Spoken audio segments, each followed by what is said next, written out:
কোথা দিয়ে এসছেন? কোথা দিয়ে? হ্যাঁ, কাছড়াপাড়া। তো অনেক দূর, একাই যাবেন?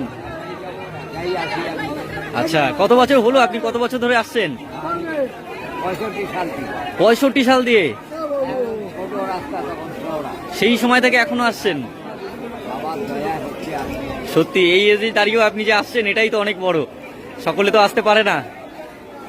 দেখুন, কাছড়াপাড়া থেকে কাকু আসেন এবং উনি একাই আসেন। কত সাল থেকে আসেন বললেন? 65 সাল থেকে বাবার বাড়িতে আসেন। আচ্ছা, একা হয়ে গেছেন আপনি। দেখেন, কাউকে পরোয়া না করে বাবার পাগল ভক্তরা সত্যি এমনই হন।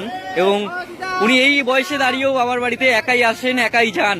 এবং আজকেও কিন্তু উনি এসছেন এবং প্রথম সপ্তাহে শ্রাবণ মাসে উনি এসছেন এবং বাবার বাড়িতে কিন্তু যাত্রা করবেন।